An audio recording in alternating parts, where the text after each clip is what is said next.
You spent $50,000 on company funds for international travel. We've contacted corporate security. Clean out your desk by noon. The words fell like anvils in the morning meeting. Rain, our HR lead, announced this while standing at the front of our weekly gathering.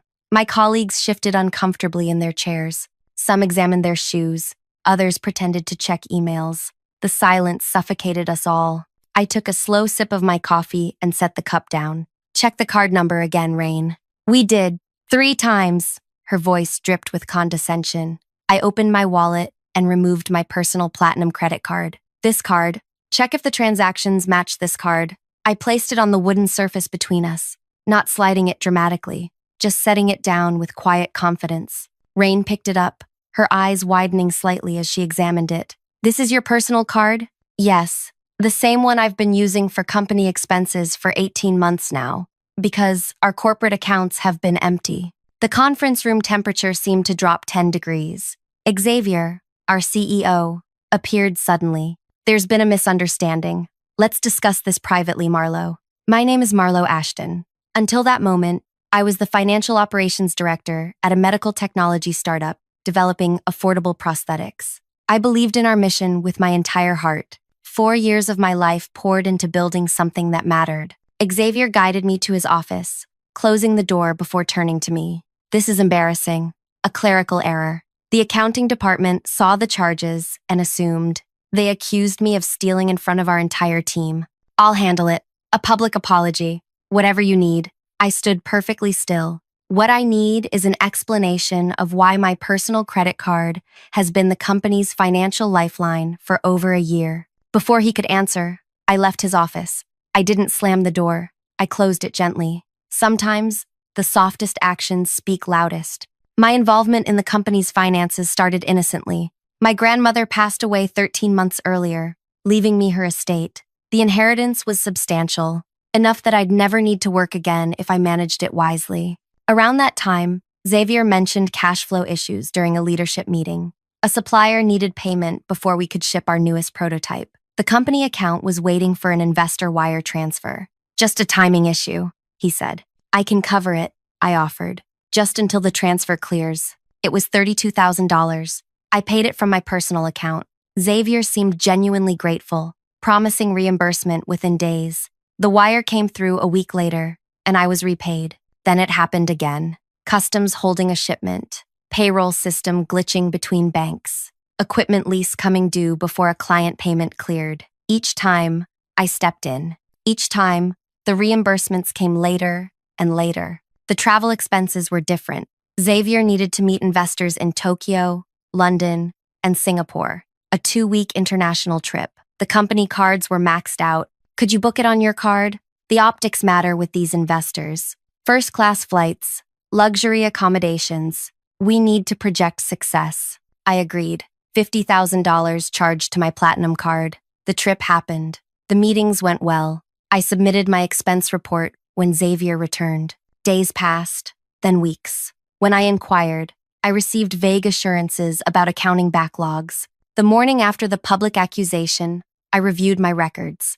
The pattern emerged with painful clarity. What began as occasional help had morphed into regular financial support. Insurance premiums, office rent, supplier payments, data services. My personal funds had kept the company alive for months. $423,000 in unreimbursed expenses. Xavier called multiple times that day.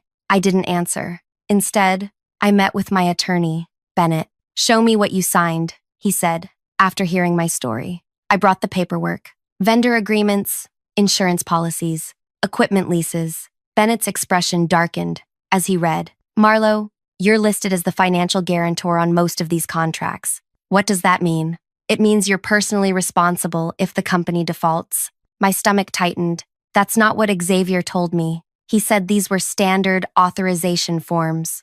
Bennett removed his glasses. These aren't authorizations. These are personal guarantees. Your signature here makes you liable for these obligations if the company can't pay. I sat in stunned silence, remembering all the times Xavier had approached me with paperwork, always when I was busy, always with reassurances that they were routine documents, always with a friendly smile. What do you want to do? Bennett asked. The answer came with surprising clarity. Nothing. Nothing. I'm going to stop paying. That night, I transferred all remaining funds from the accounts Xavier had access to. I canceled automatic payments. I removed my card information from all company systems. Then I waited. Before we continue further, thank you for listening to my story. I genuinely appreciate you taking the time to hear me out. Let me know in the comments where you're from. I'm always curious about where my words travel. 2 days later, it started. First, an urgent text from Xavier. Something's wrong with the payment system. Then another. The insurance company says our policy lapsed. Then, the building management is asking about rent. I didn't respond. By day 3, vendors were calling. Our web hosting provider suspended service. The payroll processor reported insufficient funds. Staff members texted me directly, confused about why systems were failing. I maintained my silence. Our company had appeared successful on paper because my personal funds had been patching every hole. Once I stepped away, the facade crumbled rapidly. On day 4, Xavier showed up at my apartment. I watched through the security camera as he paced outside, alternating between anger and desperation. I didn't open the door. I know you're in there, Marlo. You're destroying everything we built. I texted him one message. I didn't destroy anything. I just stopped holding it together. That evening, Bennett called. The company's primary investor group reached out to me. Why would they contact you? Because during due diligence, they discovered your name on critical financial documents. They thought you were a major shareholder or co-founder. What did you tell them? The truth, that you were an employee who'd been personally financing company operations without proper documentation or authority. The following morning, Bennett forwarded an email from the investor group's legal counsel. They had pulled funding based on material misrepresentation of financial stability. The company had 24 hours to secure alternative financing or face immediate action.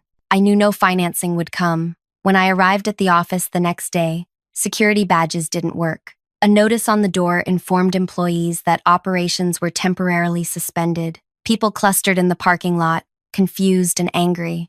I didn't approach them. What could I say? That their paychecks had been clearing because of my personal bank account? That our celebrated CEO had been using my inheritance to create an illusion of success? Instead, I returned home and waited for the inevitable. The company declared bankruptcy 3 days later. Assets frozen. Employees terminated. Creditors circling. Xavier's final message came that night. You could have told me you were cutting us off. We could have prepared. Xavier's final message came that night. I stared at those words for a long time. The audacity stunned me. He had built a house of cards with my money, then blamed me when I stopped adding cards to the pile. My response was simple. You accused me of theft in front of our entire staff, for paying the company's bills with my own money. He didn't reply. Bennett advised me to file claims as a creditor in the bankruptcy proceedings, but I hesitated. The money already spent felt like the price of an expensive education, a lesson in trust and verification. As the company dissolved, former colleagues began reaching out, not Xavier or Rain, but others, people who had witnessed my public humiliation. They had questions. Why had the company collapsed so suddenly? What had really happened? I didn't share the full story, just enough for them to understand that appearances had been deceiving, that our successful startup had been running on borrowed time, and my personal funds. Some expressed gratitude.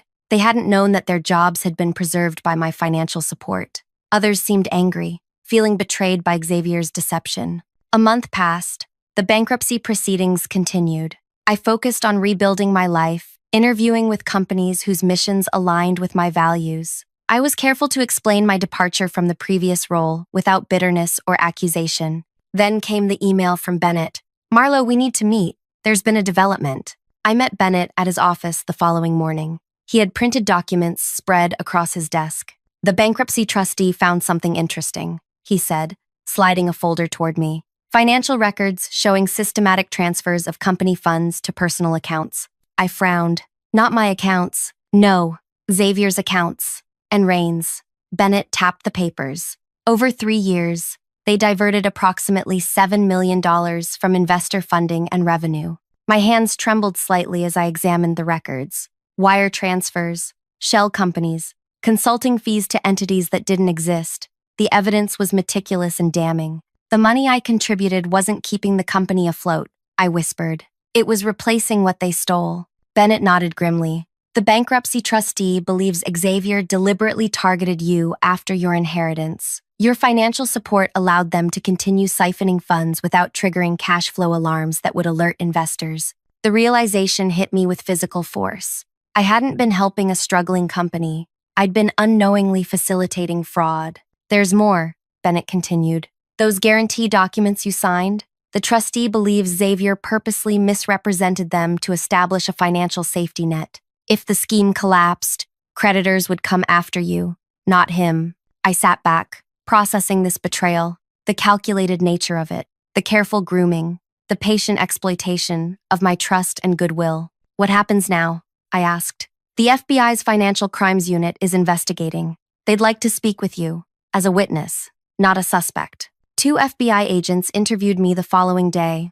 I shared everything. The initial requests for help, the escalating financial support, the misrepresented documents, the public accusation of theft. They recorded my statement and collected my financial records. This appears to be a sophisticated fraud scheme, Agent Varma said. We've seen similar patterns where perpetrators identify wealthy employees and manipulate them into covering shortfalls. I felt foolish, used. I should have recognized what was happening. Agent Kerrigan shook her head. These individuals are skilled manipulators. They build trust over time. The fact that you were working on meaningful technology, prosthetics that help people, made you more vulnerable. You believed in the mission. That night, I couldn't sleep. I kept replaying moments from the past 4 years, the late-night strategy sessions with Xavier, the breakthroughs we celebrated, the patients whose lives improved with our devices. Had any of it been real, or was it all an elaborate performance to access my inheritance? The investigation progressed quickly. The FBI uncovered offshore accounts, luxury properties purchased through shell companies, evidence that Xavier and Rain had been planning their exit strategy for months before I stopped my financial support. Former employees were interviewed. Some had noticed red flags but stayed silent out of fear or loyalty. Others had been completely unaware, believing in the company's mission as deeply as I had. 2 weeks after my interview, Xavier and Rain were arrested. The charges were extensive: wire fraud, financial institution fraud, securities fraud, money laundering, identity theft. Local business news covered the arrests with dramatic headlines. Tech CEOs fall from grace, and prosthetics startup revealed as Ponzi scheme. My phone buzzed constantly with messages from former colleagues, industry contacts, even old college friends who recognized my connection to the company. Did you know? Were you involved? Are you okay? I responded selectively, protecting my emotional energy. The public exposure felt like another violation, my private pain displayed for others' curiosity. Bennett called with surprising news 3 days after the arrests. The prosecutor wants to meet with you. The meeting took place in a sterile government office. District Attorney Elisa Montgomery explained that Xavier and Rain were seeking plea deals. They're offering full restitution to investors and creditors in exchange for reduced sentences, she said. I nodded slowly. That seems reasonable. There's a complication, she continued. The total they diverted is nearly $7 million. Their recoverable assets amount to just under $5 million. They're claiming they can't repay the remainder. Bennett leaned forward. What does this have to do with my client? Montgomery met my eyes directly. Mr. Ashton, they're asserting that your financial contributions were investments, not loans, that you were a silent partner who understood the risks. The audacity stole my breath. Even now, facing criminal charges, they were trying to use me. That's absurd, Bennett interjected. We have documentation proving these were temporary financial supports, with explicit promises of reimbursement.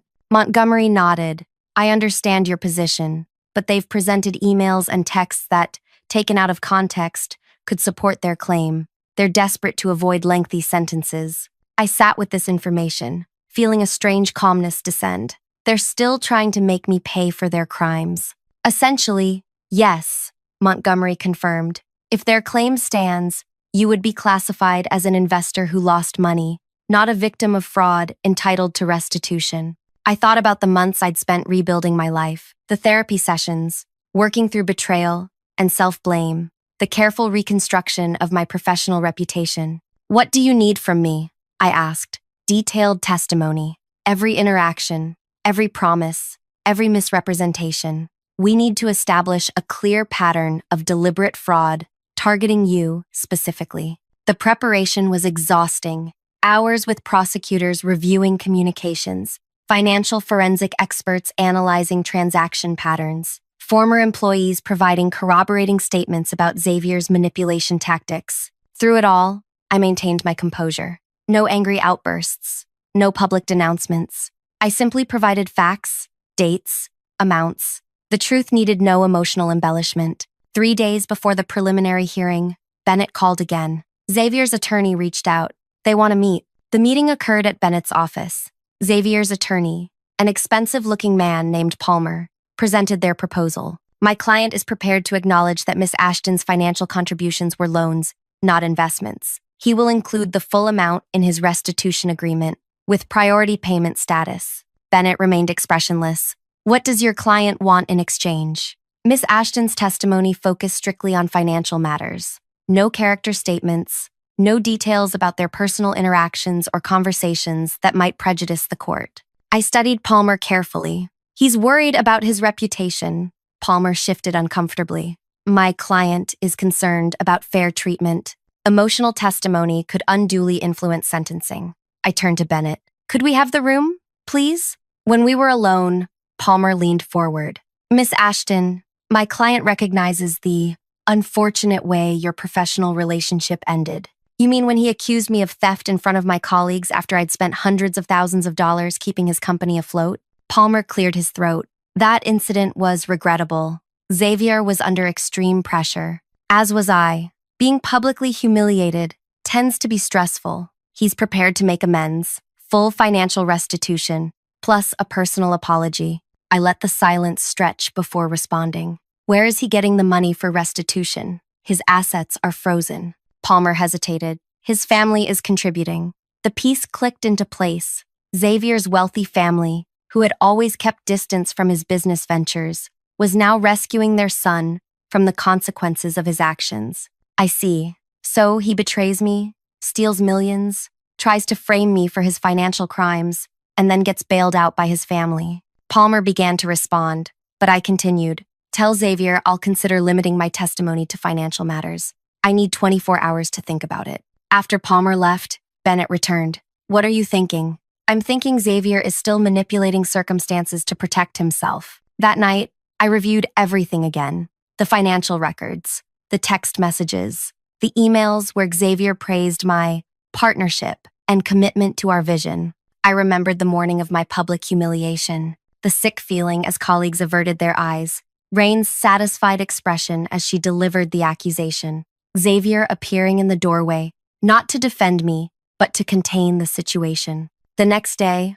I called Bennett. Tell Palmer I've made my decision. I'll focus on financial matters in my testimony, as requested. Bennett seemed surprised. You're agreeing to their terms? Yes, with one condition. I want a meeting with Xavier before the hearing. Marlowe, that's not advisable. It's non-negotiable. The meeting was arranged for the following afternoon, in a small conference room at the courthouse. Security protocols required that Xavier be accompanied by a court officer who stood quietly by the door. Xavier looked diminished, his designer clothes replaced by a conservative suit that couldn't hide his lost weight, the confident posture now slightly hunched. Thank you for meeting with me, he said as I sat across from him. I studied his face, searching for the person I had trusted with my career, my finances, my belief. Why did you do it? He looked down at his hands. It started small. The company needed funds. I borrowed from investments, intending to replace it. Then we needed more. The cycle continued. That explains the fraud. It doesn't explain targeting me. Xavier met my eyes briefly before looking away. You were perfect, wealthy but not focused on money, committed to the mission, trusting. The clinical assessment of my exploitation made my skin crawl. And the theft accusation? Why humiliate me publicly? He shifted uncomfortably. We discovered you were reviewing financial records. Rain suggested we discredit you before you found discrepancies. Preemptive character assassination. I regret how things ended. I leaned forward. Things didn't end. Xavier, you deliberately destroyed something. You took a person who believed in you, in your vision, in your integrity.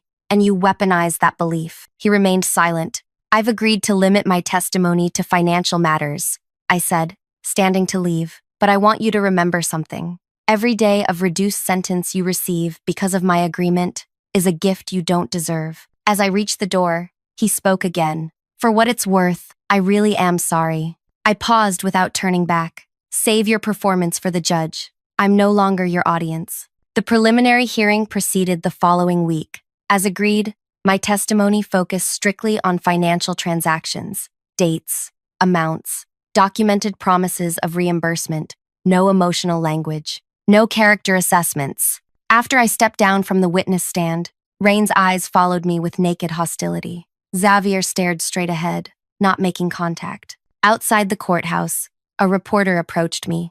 Miss Ashton, do you have any comment on today's proceedings? I maintained the same calm demeanor I'd shown in court. The financial records speak for themselves. Are you satisfied with how the case is progressing? I considered the question. Justice takes many forms. We'll see what emerges. That evening, Bennett called. Xavier and Rain both accepted plea deals. 5 years federal prison, full restitution to all victims. They're being sentenced next month. Thank you for letting me know. There's something else. The prosecutor mentioned that your testimony was unusually restrained. They expected more emotional content. I said what needed to be said. Bennett's words stayed with me long after our call ended. My restrained testimony had been deliberate, not out of mercy or weakness, but because I was playing a longer game. 3 days after the plea deals were announced, I received an unexpected email from Daisha Williams, a journalist from a prominent business publication. Miss Ashton, I'm researching the Xavier Rain fraud case. Several former employees mentioned your unique position in the company. Would you be willing to meet for background information only? I forwarded the email to Bennett, who advised caution. The case is still active until sentencing. Anything you say could complicate matters. I understand, I replied, but I'm curious what she knows. We arranged to meet Dacia at a quiet cafe across town. She was younger than I expected, maybe early 30s, with alert eyes and a recorder she placed on the table between us. Thank you for meeting me, she began. I've been investigating startup fraud patterns for a series I'm developing. Your case has unusual elements. Such as? I asked. Most financial frauds involve outsiders, investors, banks, customers. Yours involved a trusted employee who was deliberately manipulated. I sipped my tea. Is that what your sources told you? That's what the evidence suggests. I've reviewed the court filings. She paused. What interests me is why you didn't present the full scope of their actions in your testimony. Bennett tensed beside me. I focused on factual information, I said carefully. Dacia leaned forward. But you left out significant details. The public humiliation, the emotional manipulation, the deliberate targeting after your inheritance. Details that would have influenced sentencing. My goal wasn't maximum punishment. It was truth. Most fraud victims want justice. I met her gaze steadily. Who says I didn't get it? Her interest visibly heightened. Would you be willing to explain that off the record? Bennett started to object, but I raised my hand slightly. Let me ask you something first. In your research, have you connected Xavier and Rain to other companies? Dacia hesitated. Yes, 3 previous startups, all failed under unusual circumstances, and investors lost money in each one? Significant amounts, though none showed the same pattern of employee exploitation. Because they hadn't found the right target before, I said quietly. Dacia turned off her recorder.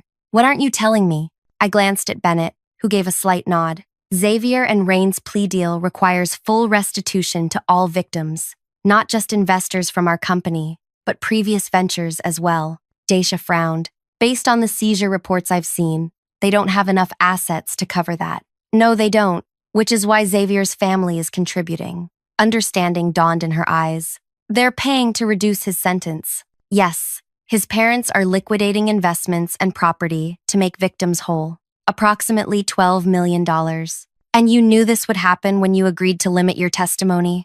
I smiled slightly. Xavier comes from extreme wealth and privilege. His family foundation has his name on hospital wings. They'd never allow their son to serve a lengthy sentence if they could prevent it. So your restrained testimony was strategic. A longer sentence would have satisfied my anger, but accomplished nothing else. This way, every victim from every company gets repaid in full. Daisha sat back, reassessing me. You sacrificed personal satisfaction for broader restitution. I didn't see it as a sacrifice. 5 years is still significant time. And I had another condition in my agreement, which was Xavier and Rain forever barred from holding officer positions in any company. No financial industry employment, no startup involvement, permanent SEC restrictions. Bennett added, it wasn't publicized, but it's a binding component of their plea agreements. Daisha's expression showed professional admiration. You didn't just want them punished. You wanted them removed from the ecosystem. They exploited people's faith in innovation and human potential. They corrupted something meaningful. That doesn't deserve a second chance. After our meeting, Dacia requested permission to include portions of our conversation in her article. Bennett and I reviewed her draft carefully before approving. The story published 2 weeks later, The Strategic Victim, How One Woman's Restraint Secured Justice for Dozens. It detailed how my tactical approach to testimony had facilitated broader restitution and permanent industry bans. The article circulated widely among business and technology circles. My inbox filled with messages from former colleagues, industry professionals, and surprisingly, victims from Xavier and Rain's previous ventures. Thank you for thinking of all of us. We never expected to recover anything. Your approach to justice is remarkable. Bennett called the morning the article published. The prosecutor's office is getting inquiries from other fraud victims about similar arrangements. You may have created a template. I felt a strange sense of peace. Not the fiery satisfaction of revenge, but something steadier, more lasting. Xavier and Rain's sentencing hearing arrived 1 month after the article. I attended, sitting quietly in the back of the courtroom. When given the opportunity to speak before sentencing, Xavier turned toward where I sat. I want to acknowledge the extensive harm I caused to someone who trusted me completely. Marlo Ashton wasn't just an employee or investor. She was a believer in what we claimed to be building. I exploited that belief systematically. While I can repay the financial losses, I cannot restore that kind of trust. It is my deepest regret. The judge's comments were pointed. The court notes that the comprehensive restitution arrangements in this case were facilitated by Miss Ashton's focused testimony. Her restraint allowed for a resolution benefiting numerous victims beyond herself. This demonstrates remarkable perspective and maturity. Outside the courthouse after the sentencing, several reporters approached me. Miss Ashton, are you satisfied with the outcome? Do you feel justice was served? What will you do next? I answered only the last question. I'm starting a new venture, a platform helping early-stage companies implement financial transparency systems. This wasn't a spontaneous announcement. For months, I'd been developing the concept with 2 former colleagues who had been equally devastated by Xavier's betrayal. We called it ClearLedger, a system allowing investors and employees to track company financial activities through protected verification channels without revealing sensitive details to competitors. The idea had come to me during sleepless nights after discovering Xavier's fraud. If such a system had existed, his scheme would have been impossible to maintain. No single person could have been manipulated as I had been. 3 months after the sentencing, ClearLedger secured initial funding.